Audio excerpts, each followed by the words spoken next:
Hello everyone, my name is Andre and welcome to the PDHPE Pulse podcast. Today I'm joined with Simon Board, Associate Lecturer of Sturt University. Simon, how are you?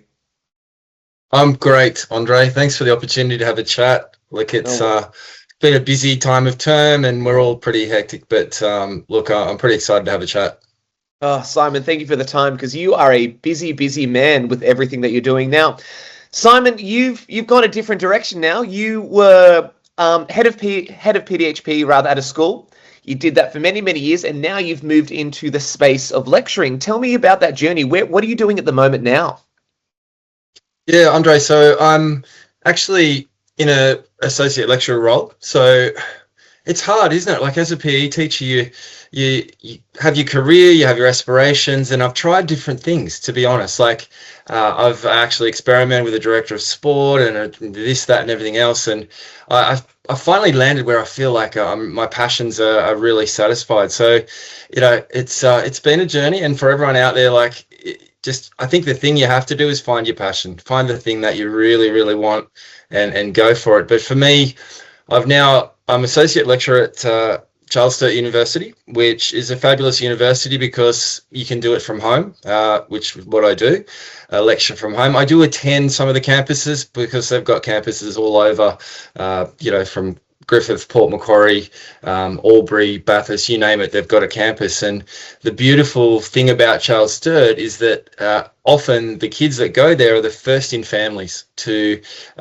get some education under their belt, and I'm pretty excited to be part of that process. So for me, that's one role. The other role, I'm head of education and preventative skin cancer processes at DermScreen, a dermatologist who has 3 different locations in Sydney.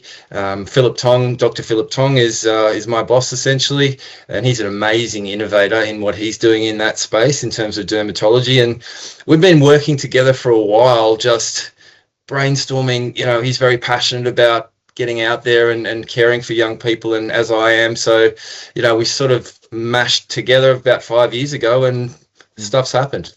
Yeah. It's always really wonderful hearing people's stories in sun safety and in that space, because we are such a coastal country. A lot of our major cities are in coastal areas, and we have wild weather. Like, look at the weather that we're having these days. It's so unpredictable. But I grew up as the student who never wore his hat, and if I forgot my hat, it was very much, can I please borrow a hat? And I'm really passionate about what you do because, being a PDHPE teacher myself, I'm out in the sun all the time. And I still, to this day, I will always forget my hat, but I always have a spare one at work, which I really need. And I think, and you've probably had this space as well, that we're constantly hassling kids for hats, for getting out of the sun, for covering up, for things like that. What's your journey behind your passion of sun safety? Where is this coming from for you? Yeah, good question, because it comes from somewhere for everyone. And like the research, I've looked at about 500 articles just recently as part of my first publication I've just put in recently. It talks about family and the influence of family and how strong that is. So obviously when you're younger, and we know no hat, no play in primary school is just, it happens, doesn't it? Unlike high school. But my parents, mum in particular, I grew up in Gunnedah, small little town, and playing cricket, tennis, you name it, we'd do it, but we're outside. And then when we went on holidays, we go to Port Macquarie, we'd be at the beach. And mum was always so stringent and like, no, you've got to have your sunscreen on, always have a hat on. Meanwhile, my dad is there baking in the sun. He had the most beautiful tan. I didn't think anything of it, I guess, at this stage, but unfortunately, Dad passed away last year of melanoma, and it actually got to the point where it really impacted his life pretty significantly. So, mum was my influence, and I've carried that on to my kids to the point where, and if anyone's experienced this, your parents can be a bit overwhelming with their need to put sunscreen on. So I am a bit obsessive, and I do apologize to everyone that comes across me for that. But, at the end of the day, it's all for the right reasons. I'm trying to make sure people look after their skin, because we only get one skin and we're going to look after it. Yeah, you're not wrong. And even to this day, I'm having some skin challenges at the moment. I know I'm getting some different lumps on my nose. I even went to the optometrist, and this is something that you don't generally hear. I was a swimmer for many, many years, and I never wore sunglasses. So the glare of the water, the reflection of many, many different things. I'm pre-cataracts, which was very, very sobering to hear at my age, being 37. They said, yeah, you'll most likely be getting cataract surgery before you're 50, and that really took my breath away. And as you can see, I'm always wearing glasses, and now I regularly wear sunglasses, and because I have to. And like you said, it always comes from a personal story, and yeah, you think you're indestructible, hey, when you're a kid. Like, it's just you think teachers are being mean, or rule abiding people, but we see the big picture, and we've seen the what if you don't picture as well. So Simon, working in this space, what have you done at the moment? So tell us a bit about your work that you've done in the SunSafe program. Yeah, well, I guess building up, a few years ago, I wrote the Cancer Institute Sun and UV at School program that you can still access now. A colleague and I at my previous school, we put that together. We loved it. It was great fun doing. But PE teachers are running around. They've got so many priorities. What is it? Mental health. And these are all massively important things. Don't get me wrong. Drug issues, sexual health. Everything gets thrown to us, to PDHPE. We're going to teach it. That's fine. We'll cover it. Yeah. So, I've had lots of conversations with Nessa, and it's like, look, how many things do you want us to teach? And I'm like, fair enough, I get it. But what I can do for you is run workshops. I can come to schools. I can offer the opportunity. And we ran at my previous school, I've written a research article on it, which is coming up soon to be released. We basically did a 6-week curriculum program in Year 8 PDHPE class across all the students in the cohort.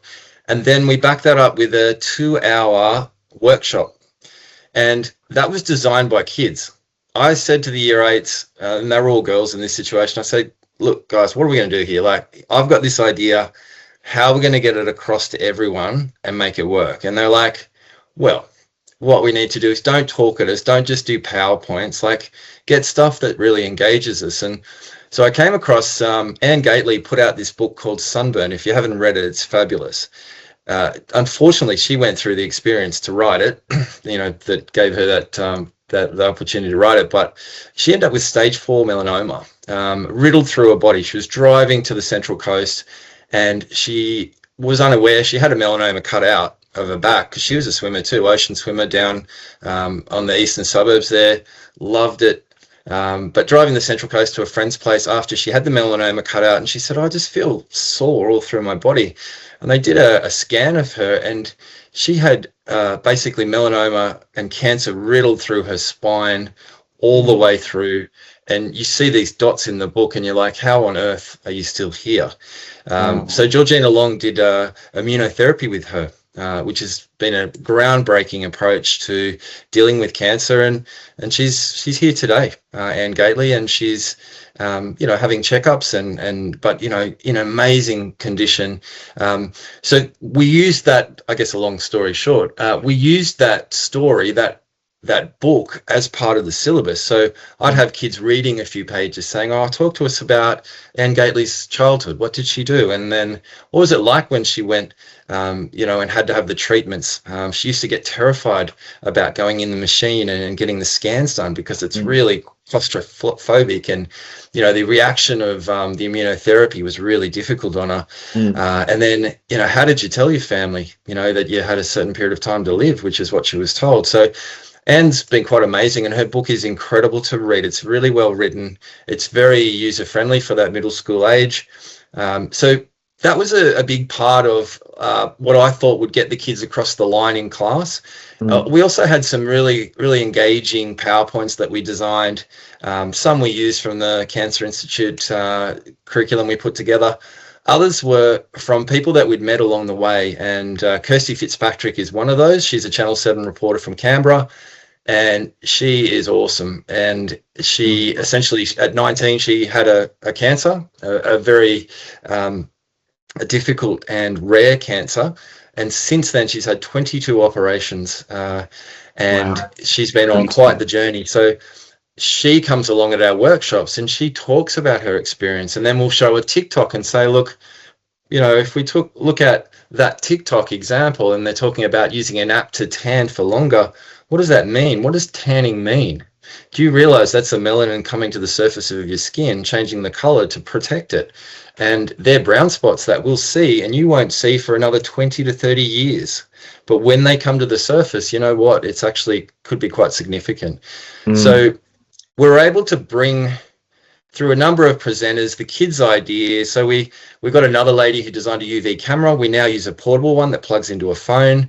We now have a Visio camera which scans your face and gives you 8 readings from wrinkles. Wow. We even do eyelashes just for a bit of fun because, you know, the boy, for the girls out there, a boy owns the record for the longest eyelashes, which I think is fabulous. No way. At Amber Vale out at Campbelltown. So, you're like, we've done some really innovative things, even to the extent where in my last year we had a Christmas party, and I had the year 8, 9, at this stage, year 9 girls. I said, come up with something fun for the year 6s and we'll run a workshop. And they said, right, we're going to do the UV camera station, but what we're going to do, we're going to get some, we're going to have some zinc, and we'll get some paintbrushes, and we'll just paint some really cool little designs on the kids' faces. So we can be teaching them about, you know, the fact that zinc is a physical sunscreen, so it blocks a lot out, but also make it a bit of fun. So, you know, this is where kids make such a difference. And we've now moved from, because I'm not in high school anymore, my girls are very sad they don't get to do this anymore. They're contacting me quite constantly, but there's only so much I can do, unfortunately. That's but right. Now we have dermatology students that are doing the same thing. And we've designed a new station, and this lady's wonderful, from St. George Hospital. She's actually a practicing dermatologist who just wants to give her time. She's designed a like an investigator spot station where you go around and you look at identifying, is that a squamous cell carcinoma, is that a BCC, a basal cell like you were talking about before, or is it a melanoma? And we're actually doing that with MLC Burwood coming up shortly.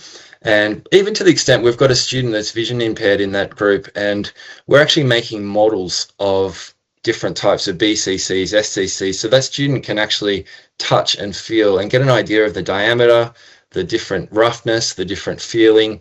So, I mean, this is what we want to do for kids, just so we give them the opportunity to really fully understand, I guess, the impact of skin cancer, and, you know, the fact that prevention is so critical. You know, for every dollar we spend, we save $3.50 up to $11 in terms of healthcare cost savings. So it's massive and it's important. I think what really irks me, and I'll use that phrasing, is that sun safety is not a new concept. Like, this is not new. This is not something that is, you know, such a mind-blowingly, oh my gosh, the sun's causing damage. When's this happening? This is something we've been dealing with since the 70s, the 60s even. And why do you think this is still an issue? Why do you think that it is such a chore and such a hassle and such a burden for teachers, and let's say parents as well, to get their children to wear a hat and sunscreen? Why do you think this is such a problem? Oh, look, and again, through research, it's been quite interesting uncovering a number of different theories, but we know that primary school kids generally are pretty well guided through the process. But the problem happens in year 7 onwards, when you have your adolescent age groups where suddenly kids are making their own decisions, they're being independent, and they want to be seen to be independent, and parents are happy to do that.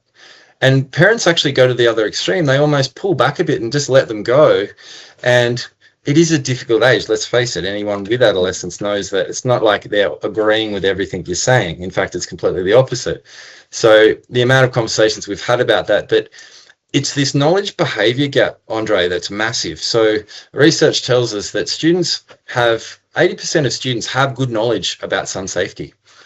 but they can't modify their behavior because there's three main pressures that are around them. First of all, they need to be convinced themselves that they can do it.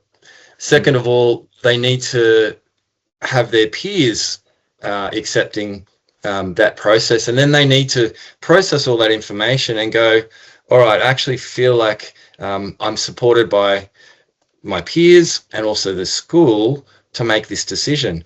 So this three-step process is really difficult, and kids can't do it. And I'm talking about, I've come across kids, Andre, who are the most independent, strong, really back themselves students, all the way down to students that struggle a bit with their peers.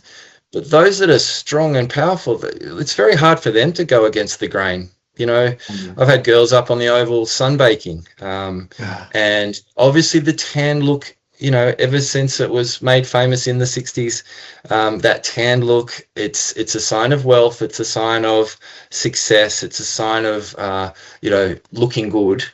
It's hard to beat that. And to be fair, if I was tan, I would be really happy. But you know what? It's also, it's about a mindset, because if we go over to Asia, it's completely the opposite. What they're doing is using whitening products to look whiter and paler. And that goes back to history, where originally to be tanned was to be of the working class, and you're working out in the fields. And so the upper class didn't want to look like that, because that's not what they did. They really looked after themselves. They didn't have to be in the outside that much. So it's very interesting that we can be so obsessed with being tanned, but history tells us that it's not always been that way. And even to this day, you know, having a tan is important to people, and it, you know, it's one of those things that I really feel that, you know, a tan is only reflecting that you are out in the sun. It's not a sign of beauty. It's not a sign of success. It is just it is a physical response.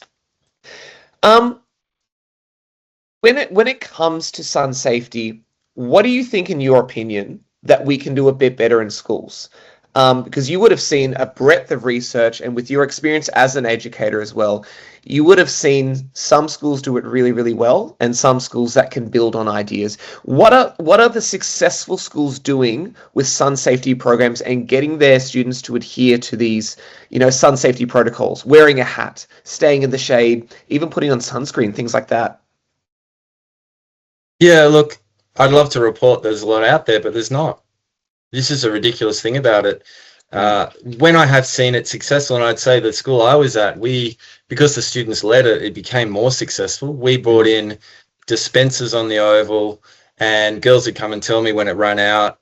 We actually sourced a really good product that was across the whole, this is K-12 school, and girls who, you know, all of us want to have a good product that we feel comfortable with. You got to think about the smell. You got to think about the what it feels like. You don't want something greasy. So we got a beautiful product, and we had very little issues with it at all.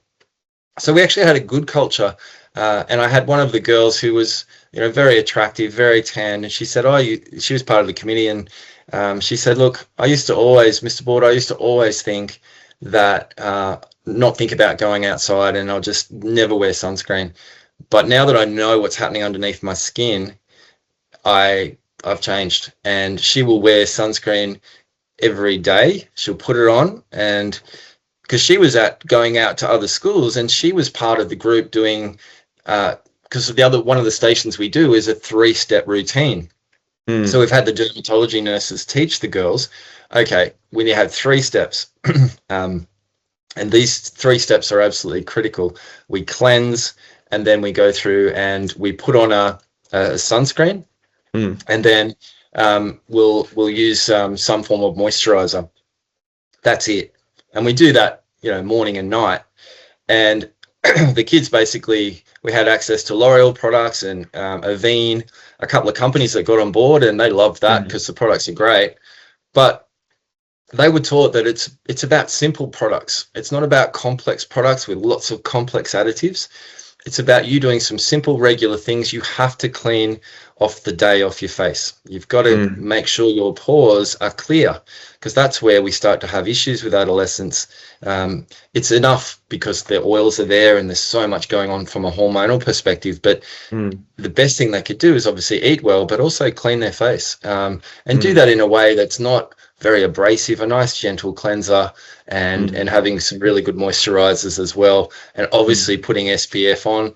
Most of us should put it on every day in Australia. There's only probably about 2 weeks a month, if you're lucky, in Australia, and it's around about this time of year that it's not UV3 and above, because every other time it's actually UV3 and above.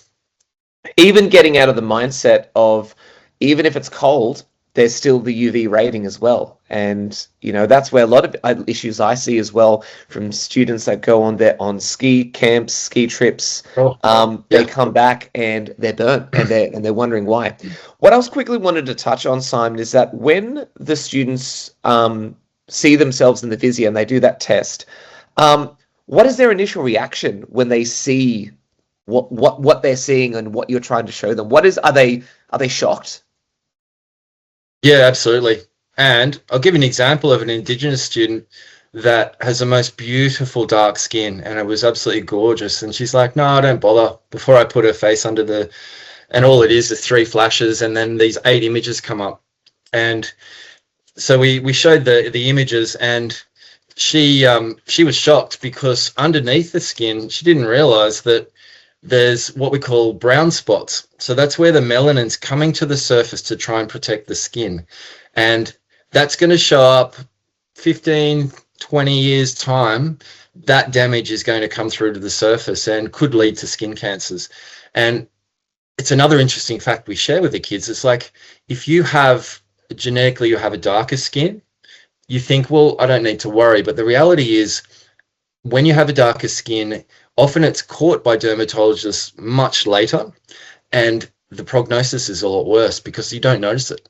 So it's not that it's not happening, it's just that it's not within view. So this is where our Indigenous peoples, like Aboriginal and Torres Strait Islanders peoples, we have so much work to do with these guys, because they're unaware, they're under-resourced, and you know they're a minority group in this country that needs to be supported. So but going back to, I guess, the reactions, they're horrified, and they just don't, you know, they've never seen wrinkles. Like, for example, when you get your face scanned, one of the images has got dark green or light green lines on your forehead. And I've seen 15-year-old girls that have had dark green, which means that is a permanent wrinkle that will never leave because of the sun exposure they've had. The other thing it does show, it shows your oil levels, it shows your porphyrins, and they actually glow this amazing fluorescent color. And it just shows how much oil you have. And it's because the glow is the little bacteria that are going through and just clearing up the waste products within the skin. So yeah, they're really quite fascinated. And then obviously it's the UV damage on the surface that's the really obvious one as well. It shows up and it gives a percentage. So the higher your percentage, it's out of 100. So if you get 90, it means out of 100 people, you're 90, meaning that you're fantastic. We do get results down to 15, down to 5 at 15 years old. Wow. So this is significant, and it's, you know, we might think that the younger generation is going fine. I really don't think they do. They are, sorry. And what we're looking at doing with the Visia is actually mapping. I'm looking at a school at the moment where we're going to map all the year groups and actually look at a longitudinal study and just see what changes might actually happen if we institute some, you know, good procedures, good practices, and make more availability of some sunscreening. So it's really groundbreaking research at the moment that we're looking at. So it's fun, it's exciting. That sounds really good.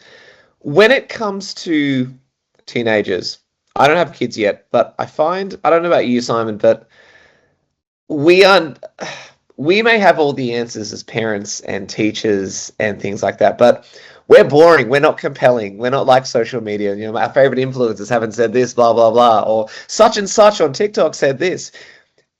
what are your thoughts on influence exposure on these, body image challenges of, a tan is still cool and things like that? Do you think there's more we can do in that space of social media and getting the right people on board, or the more compelling people on board to really send a message? Because there is so much, even, I'm a primary PE specialist, there is so much misinformation that I am battling with at the moment, of certain opinions, certain lifestyles, certain just things in general. Do you think social media has a role to play in both directions? Yeah, absolutely. And that's part of our workshop, is to show the bad examples, but we also show the good examples and say, look, what do you think of this one? And clearly it's a dermatologist, and we talk through a process that you can use to actually work out if something's valid or not. It's called the SIFT method. So essentially, you just need to stop and take account of what you're looking at, think logically. Then you need to investigate the source. Where did this come from? Is it that South African model who said that she made water and now she's making sunscreen? What chance of that? Like, this lady's amazing. But then find better coverage. Is there better examples out there of someone doing, if they're making sunscreen, what do they have to do? And like, we may not know, but the process of getting sunscreens approved is really rigorous. Like, a lot of pharmaceuticals can take years. But it is interesting that there have been examples where some sunscreens have got through a little bit quickly, which we might have found out recently. And then we need to trace the claims back to where they originated. So part of one of the stations we actually looked at a research study that says, or this is a misnomer that says that sunscreens cause cancer. And we traced it right back to this article that actually had one little quote at the end in the final discussion, and it said, in small population groups, sunscreen has been shown like 2% chance of getting some form of skin cancer. Some form of cancer. And we looked at that and went, okay, well, clearly that's not significant. But this is where the misinformation goes from one place to another, and suddenly people are saying, no, it's got chemicals in it. But who is going to actually bother to go back to the source? So this is where we want kids to interrogate. And like, I'll be honest, I've got 2 girls and a boy. I have a girl that is very quick to jump on, and she knows better, jump online and say, oh, that's cool. That's a really cool product. I reckon I want that. I said, what are you doing? Seriously, you have a brain in your head. So it's this sense, I agree, like, social media is nuts. Like, it's this little thing about, oh wow, I can do it. I want to do it now. I want to make it happen. And it's an emotional thing, but yeah, I think we can fight both ways. And it's interesting because L'Oreal, all these big pharmaceutical companies have their own social media influencers. And part of when we did the study, we had a social media influencer who's had cancer, and she's trying to promote the right message. So, we've tried a few things along those lines, but I'm actually in the process of planning a massive intervention in a school where we're going to do everything from offer careers with L'Oreal, careers with Avene. We're looking at bringing real-time UV measuring. We're looking at obviously having dispensers in the school, doing a longitudinal study of scanning your skin over time, having a student leadership group that'll be playing a role in doing some of the research, collecting some data. This school has Indigenous populations that is part of their community, but they're in rural and regional areas. Wow. So we're going to have real-time UV in the regional areas that they can actually source that information, because it's interesting, like, we could be in Sydney and there could be a 75% difference in the UV between one region and another. So whatever's said generically is the UV, it's not enough. Like, it's not giving us enough information. So, in terms of, I guess, going back to social media, like, yes, it has a big impact, but I think the secret, Andre, is to find out from the students about what do they want, what do they really want, and what are they really interested in, and how do they think they can get it?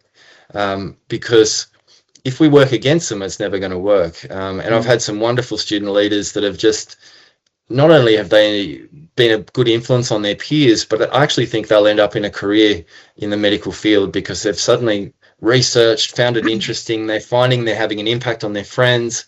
They're finding they have a real a gift at and something that makes them really satisfied. And I think this is what we need to do for kids.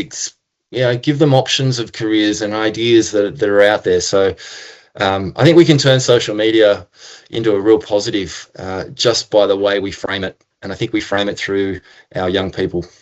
I think you're exactly right. I am incredibly supportive of peer leadership or any sort of, older student to younger student mentoring because they have the most valid voices in their lives. I think it gets to a point, and I'm happy to be wrong about this, but I think it gets to a point where what we say has weight, but if it's someone younger than them, or younger than us, rather, someone closer to their age, it has more weight because they are living the same life as them. Whereas we are living a different life to them. We have lived a different life to them where they are so close in age that they feel like they're understood more. And I think any sort of peer leadership models, I really feel that are great to have in workplaces. Oh, not workplaces, rather. Sorry, school places, in schools. I want to talk about your workshops. I love this. I love the fact that you're going from school to school with a team running these workshops. How do we get on board with this? How can we do this? And what do they look like? When a school agrees to these workshops, what does it look like from start to finish? Yeah, Andre, look, it's a pretty straightforward process because we can do whatever you want within your school. So we could do a half an hour mentor or pastoral care session. I call Kirsty up, she comes in, she runs a session, it's done and dusted, or a medical student that we've got. Or we can run the 2-hour full workshop, which, if you look at it, I've done a school of 250. I'll be doing a school of 350 students soon.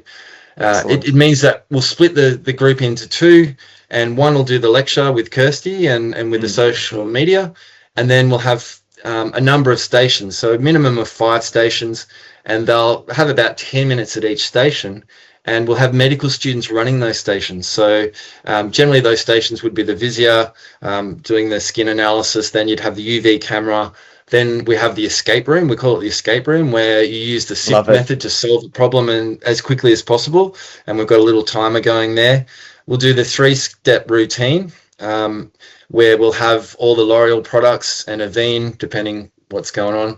The kids walk away with some products that they can use and they can work on. And then we have also the mole station at the moment. We spot a mole, or it's like a little journey to investigate and try and solve which mole that is. And these stations will evolve, and they have evolved a lot since we started, Andre. They also get at the UV station, they have physical sunscreen, which is your zincs. Then they'll have a chemical, which is your standard SPF, 30 to 50. And then they'll have a spray on. And that's interesting because they realize spray on is rubbish. Like, it doesn't do anything. It's so light.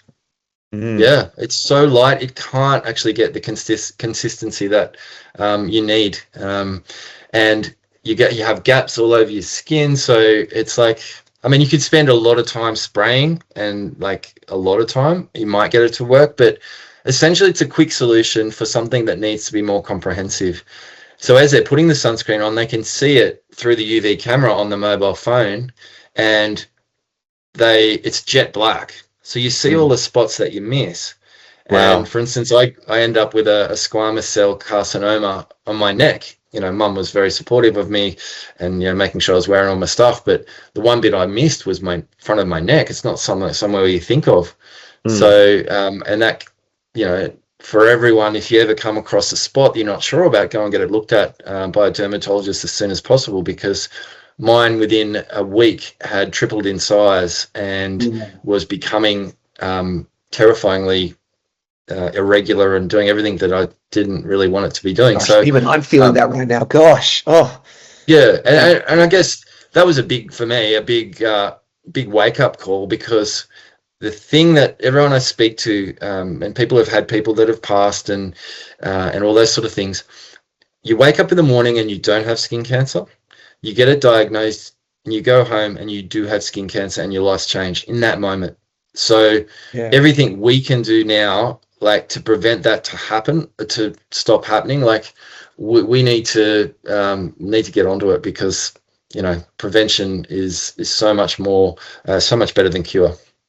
Even I've come to realize, I say I'm old, I feel old, but I know I'm not. But I'm getting to the point where I'm thinking more, I'm doing it for others, not necessarily me, even though it is for me. But I understand that if I'm not in a health place, it's going to affect others. And I think it's that general reminder of students as well, that you're doing it for you, but you're doing it for also future you and the people around you as well, to make sure that you're sticking around in the best possible capacity you are. I just purely just a question for my interest, because I don't know the data as well as you.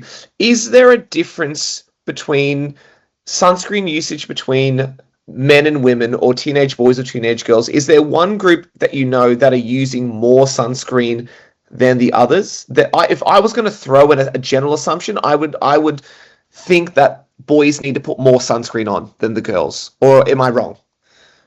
Absolutely, you're correct. And the research across the world is saying that boys are very laissez-faire. They're like, nah, I'll be right. Girls are much more conscious. They want the tan, but they're actually taking responsibility more so and going, okay, no, but I've got to look after my skin as well. And I think this is at the crutch, Andre, of where I've come to with these workshops, or with educating young people. We need to appeal for their vanity. It's not about, if we just go out and we do sun safety, everyone's going to turn off. Who cares about sun safety? You've got to make it about them. So we go, righto, it's a bit of sun safety, but you know what? It's about skin care. Why don't we go underneath the layers of your skin and look at what's going on? And look at, the cool thing is, and this is where we'll get screams from MLC Burwood. They were fantastic last time, but once they do the Visier, the last thing, we press a button and it takes them from 10 years old through to 80. Wow. And so it's computer generated, but it's accurate on all the features that they've found. So if you have some lines, some wrinkles coming, obviously they're accentuated in that final image, but it's the screams. They're like, oh, you look like grandma, or but again, that's another feature that I think is really cool, to make it personalized and say, well, this is you. What do you want to, when you age, do you want to age gracefully? Do you want to keep your skin as beautiful as possible for as long as possible? So that's vanity. That's not talking about skin cancer, but that's impactful. And that is actually making a difference with kids. And, I think it's very valuable for that reason. Absolutely. Knowing that you could see your future self in 70 years and then going, do you think you could change that? If you have every option now to change that, I think that's really, really powerful. I think that's hugely powerful. I just wanted to comment as well, not really a question. I love this whole idea of the SIFT method. Stop, investigate, find better coverage, and trace claims. I think that's genius. And I think it's so simple, particularly for high school students, when any sort of misinformation where they can go, hang on, let's investigate this more, stop, investigate the source, because where are their sources from? Usually some other social media influencer. And where are they getting it from? Someone else's, because they've had millions of views. So I find that social media is it's all about how compelling it is. It's all about the cuts. It's all about the likes. It's all about, a million people have liked this, so it must be true. I think we need to teach students that if a million people disagree with you, it doesn't necessarily mean it's wrong. Nor if a million people agree with you, it doesn't mean it's right. I think it's getting into the whole SIFT method. What is right? What it's to find the information, find the source. So yeah, I just want to say I really like that. When it comes to these workshops, Simon, what's the big picture? What's the dream? If you could see these workshops evolve over 10, 15, 20 years, where do you want it to be? Oh, look, I just think it should be standard for most schools to have access to these workshops. And for us to be booked up all year and just have, government funding that's supporting that, so schools can have the opportunity. So there's no issue with accessing the opportunity. That's what I'd like to see, and there is some interest in that respect. So it's something we've got to keep working on. But and you know what, Andre, and this is where Dr. Philip Tong, he's amazing, because he takes cameras out to rural and remote regions, to the doctors, the GPs who don't have the expertise to diagnose. And we're doing a research project on that shortly. But he basically says, I don't want to be for them to rely on me. So we're going to run training sessions for these doctors so that they can learn to diagnose themselves and actually support themselves. And if they need support, they can contact his organization. But in the first instance, I'd say the same with our preventative workshops. This is about trying to empower a school to take responsibility. And research shows it's the principal, the headmaster, that person at the top. If they make an issue of it, things happen, and your executive. Now, if it's not them, like in my school, previous school, it was me. And the girls contact me and saying, why can't we do these things? And I'm said, look, it's very hard. Schools are busy places. If you don't have a champion in your school that's willing to spend the time, influencing the director of pastoral care, look, can I get this date in? Can I book the bus? Things don't happen like in calendars because they're so busy. So, I'd love to think that I could take these previous kids out and do lots of things, but the reality is our lives are very busy in schools and things have to be organized. And so we need the champion on, within that school. So my aim with the workshops would be to upskill individuals and students, have a leadership group in each school that can actually initiate their own, that's suitable for their own environment. We can provide some of these products. We could bring the Visio in if need be, and they could run workshops that are educating in a way that suits their clientele and their environment. So I'm very much in the future about that concept of sustainability for individual organizations, not relying on us to do it. We're just the catalyst. We'd really like to, have places and have systems in place that, they can run their own systems. I love that. And I think as schools, that is possible.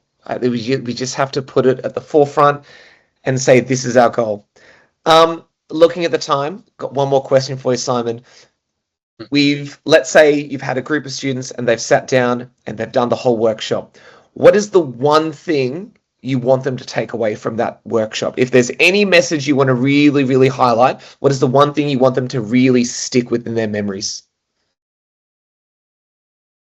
Oh, I think the most important thing is that we are all responsible for our own skin. It's not someone else's responsibility.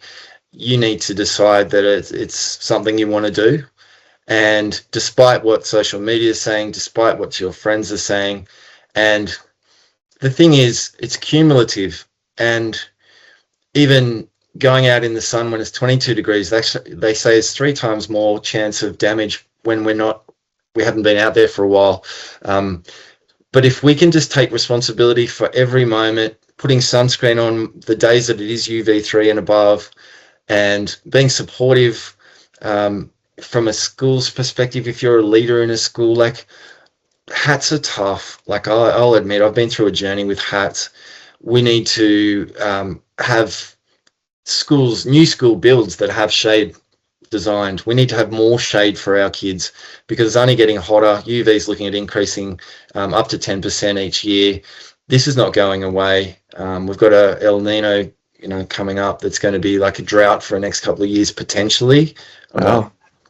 Weatherman as such, but there's such an extremity in the predictions at the moment that either way, we're going to have these extreme weather conditions that we need to support our kids. But it's just, being responsible for your own skin, because it's your skin, no one else's, and you are going to suffer the damage 10 to 15, maybe 20 years down the track. And the amount of the people in that age group that I speak to that said, I wish I had this, back in my day, because look at me now. And one gentleman who to be fair, like, he is the most successful person I've ever met. You know, he's a lawyer. He was running multiple businesses globally. He has access to every bit of finance. He said, the thing that's going to kill me is skin cancer, because I didn't look after my skin at a young age. I've got everything, but I'm not going to live long enough to be able to, you know, do what I want with it. So we all need to take care of our skin. That's our responsibility. And I'm a perfect example of that, like with my eyes as well, you know, going to go before I'm 50, having cataract surgery. And I couldn't agree with you more. It's about, you know, taking that ownership and just going, this is what I'm doing. This is how I want to live my life. And, you know, as friends, you'll support me making these positive decisions. I think, you know, you've really hit the nail on the head. Simon, this has been the best. This has been so good, informative. I've really enjoyed this as well. This has been an incredible conversation. How can we work with you? How can we work together and get these, you know, workshops in schools? How can people contact you? Look, through DermScreen is probably the best. There is a website. If you go to DermScreen and you go to Education, you'll find there's a little bit of a blurb. There's a few videos. We were on Channel 7, Channel 9 last year, and you can see a little bit of what we do. I've got an example of what a workshop looks like, and there's a contact that'll go through to Philip and his people, and through to me, and we could just have a chat, because like your needs will be very different to other schools. Like, we're doing a school at the end of the year that is combining it with, you know, teaching girls how to change a tire. So it's like a pastoral focus. So that's what we're finding. It really lands quite nicely, both in PDHPE and in the pastoral space. So whatever your needs are, we can look after it. But go to DermScreen. It's the best place to go, and look for Education on the tab up the top, and you can find us there. Fantastic. And I'll put that in the show notes as well. And I'll also connect that to our LinkedIn page, which will be super helpful for people. Simon, this has been absolutely fantastic. I've really enjoyed your time. Thank you for giving me the time to talk about this and DermScreen. It's been absolutely fantastic. So thank you so much. No worries, Andre. It's been lovely to talk to you, mate. Thank you very much for your time. You're very kind. Thank you. Everyone, you've been listening to Simon. My name is Andre. This is the PDHPE Pulse podcast, and we'll catch you later.